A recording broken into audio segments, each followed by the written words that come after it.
یہ پہلا سوال ایک اطلاقی مسئلے میں ہے کہ آج کل آپ کے علم میں ہے لوگ یوٹیوب پہ ویڈیوز بنا کے ڈالتے ہیں، اس سے سبسکرائبر بنتے ہیں، اس سے جتنے ویوز ہوتے ہیں اس سے آمدن ہوتی ہے۔ تو سوال یہ پوچھا گیا ہے کہ یوٹیوب جو ہے وہ درمیان میں اشتہارات دکھاتا ہے، بسا اوقات وہ اشتہارات جو ہماری اخلاقیات ہیں اس سے ہٹ کے بھی ہوتے ہیں، تو کیا اس طرح کی کمائی جائز ہے؟ میں چاہتا ہوں اصولی طور پہ آپ بتائیں۔ اور بھی کئی پہلوؤں سے سوال آتا ہے کہ جو تعاون علی الاسم کا اصول ہے کہ کسی بد اخلاقی یا برائی میں انڈائریکٹلی آپ معاون بن رہے ہوتے ہیں، تو اس طرح کے معاملات میں کمائی کا کیا معاملہ ہوگا؟ اصول میں تو یہ بات بالکل صحیح ہے کہ اگر کسی برائی کو فروغ دیا جا رہا ہے اور اس میں آپ بھی اپنا حصہ وصول کر رہے ہیں تو آپ پر بھی ذمہ داری عائد ہوتی ہے۔ آپ یوٹیوب پر کوئی چیز ڈالتے ہیں تو کیا قاعدہ یہ ہے کہ اگر آپ نہ بھی چاہیں تو تب بھی کچھ اشتہارات اس پر ڈال دیے جائیں گے؟ یعنی وہ مجبوری ہے، یا آپ جب تک اجازت نہ دیں اس وقت تک اشتہارات نہیں آتے؟ میں اس سے واقف نہیں ہوں، اس لیے یہ سوال کر رہا ہوں۔ دونوں صورتیں ہو سکتی ہیں میرا خیال ہے، لیکن عام طور پہ یوٹیوب جب آپ کو ویڈیو ڈالتے ہیں تو وہ اشتہارات خود سے طے کر کے اس میں ڈال دیتے ہیں وہ لوگ، یعنی ہمارے اختیار میں نہیں ہوتا کہ ہم طے کریں کہ کون سا اشتہار ڈالنا اس ہے۔ میں تو آپ کی کوئی ذمہ داری نہیں ہے، کیونکہ آپ نے اپنی طرف سے ایک نیکی اور خیر کا کام کیا، آپ اس کو پہنچانا چاہتے ہیں تو پہنچانے والوں نے اس میں اشتہارات ڈال دیے۔ یہ صورتحال تو ٹیلی ویژن کے پروگراموں میں بھی ہوتی ہے۔ آپ کے علم میں ہوگا کہ پچھلے دنوں دعا کرائی گئی، جی اور اس دعا سے پہلے اور بعد بھی بعض ایسے اشتہارات چلا دیے گئے کہ جس پر لوگوں نے یہ محسوس کیا کہ یہ اس موقع کے لحاظ سے بہت ہی نامناسب تھے۔ تو یہ صورتحال اس دنیا میں کہیں بھی پیش آ سکتی ہے۔ البتہ اگر آپ کے پاس یہ موقع ہے کہ آپ اس میں توجہ دلا سکیں، آپ کی بات سنی جائے گی، یا آپ اس میں اپنی کسی ویڈیو کے بارے میں یا اپنی کسی گفتگو کے بارے میں پابندی لگا سکتے ہیں، تو ضرور اس معاملے میں احتیاط کرنی چاہیے، کیونکہ اشاعت فاحشہ یا کسی غلط چیز کی اشاعت یہ آپ کو ذمہ دار ٹھہراتی ہے۔ قرآن مجید نے اس کو ایک بڑا جرم قرار دیا ہے کہ آپ غلط چیزوں کی ترغیب دیں۔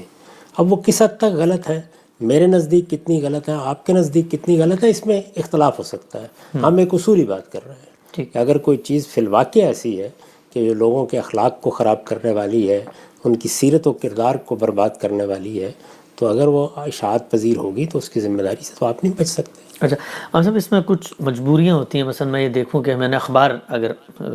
بیچنا ہے تو اب اخبار میں تو ظاہری بات ہے مجھے اشتہار بھی دینے ہیں، اس میں خواتین کی زیب و زینت زیور کے ساتھ تصاویر بھی لگیں گی،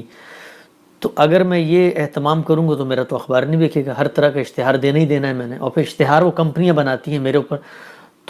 تو میں یہ پوچھنا چاہتا ہوں کہ میری کتنی ذمہ داری ہوگی اس معاملے میں؟ نہیں، دیکھیے بات یہ ہے کہ اشتہارات جب آپ لیتے ہیں اپنے اخبار کے لیے یا اپنے ٹیلی ویژن کے لیے یا اپنے چینل کے لیے، تو اس میں تو آپ کو کوئی مجبوری نہیں ہوتی، سوائے اس کے کہ چینل نہیں چلے گا، جی اخبار نہیں چلے گا، جی یہی ہوتا ہے نا اس جی میں۔ جی اس میں اگر آپ کوئی کمپرومائز کر رہے ہیں تو خود اندازہ کر لیجئے، لیکن غلطی آپ کی اس طرح کی کسی ضرورت کے تحت درست نہیں ہو جاتی، غلطی اپنی جگہ غلط ہے۔ یعنی اگر مثال کے طور پر کوئی آدمی آپ کو اشتہار بھیجتا ہے کہ حضرات ہمارے ساتھ چوری میں شریک ہونے والے لوگ اپنے نام لکھوائیں، تو آپ شائع کر دیں گے اسے؟ نہیں تو اس کا مطلب صرف اتنا ہے کہ بعض چیزوں کو ہم وہ اہمیت نہیں دیتے، ورنہ اگر اس طرح کا کوئی اشتہار آپ کو موصول ہو یا مثلا کسی ٹیلی ویژن چینل کو موصول ہو، کوئی آدمی یہ اشتہار دے کہ ہمارے پاس کام کروانے کے لیے آئیے، الحمدللہ ہم رشوت لے کے بہت اچھے کام کر دیتے ہیں، شائع کر دیں گے اس کو؟ نہیں تو یہ صرف اس کا اختلاف صرف یہ ہوتا ہے کون سی چیز قابل اعتراض ہے۔ تو ہمارے ہاں خواتین کے بارے میں اسی جو ماڈل بعض خواتین یا مرد ہوتے ہیں ان سے متعلق کچھ متشددانہ رویے بھی ہیں، کچھ حقیقت پر مبنی رویے بھی ہیں۔ تو اس میں جب آپ ایک چیز کو غلط سمجھتے ہیں تو پھر اس کی ذمہ داری آپ پر عائد ہوتی ہے، اس میں آپ یہ عذر نہیں پیش کر سکتے کہ اس سے تو میرا کاروبار نہیں چلتا۔ اچھا نہیں چلتا تو پھر اضطرار ہے، مجبوری ہے، اس کا فیصلہ آپ نے کرنا ہے، اس میں ہم کیسے شریک ہو سکتے ہیں؟ اچھا صاحب، اسی میں آخری پہلو یہ کہ آج کل ہم دیکھیں ملٹی نیشنل کمپنیز ہیں، ایک ایک کمپنی کے دسیوں بزنسز ہیں،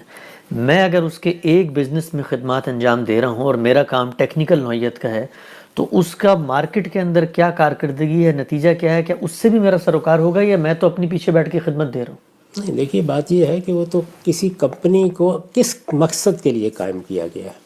یعنی وہ اشاعت فاحشہ کے لیے قائم کی گئی ہے، وہ چوری کے گر سکھانے کے لیے قائم کی گئی ہے، اصلاً کیا کام ہے؟ اب جب آپ نے اس میں شرکت کی ہے تو آپ ایک صحیح کام کر رہے ہیں، کمپنی ایک صحیح کام کے لیے قائم کی گئی، اس میں کوئی غلط چیزیں بھی ہوتی ہیں، ان کی کوئی ذمہ داری آپ پر عائد نہیں ہوتی، یعنی اس کی ذمہ داری میں آپ کیسے شریک ہو سکتے ہیں؟ آپ سے کوئی غلط کام کرایا جائے تو اس میں آپ کو وہی رویہ اختیار کرنا چاہیے، یعنی غلطی کی نوعیت کیا ہے؟ وہ مکروہات کی نوعیت کی ہے، وہ حرمتوں کی نوعیت کی ہے۔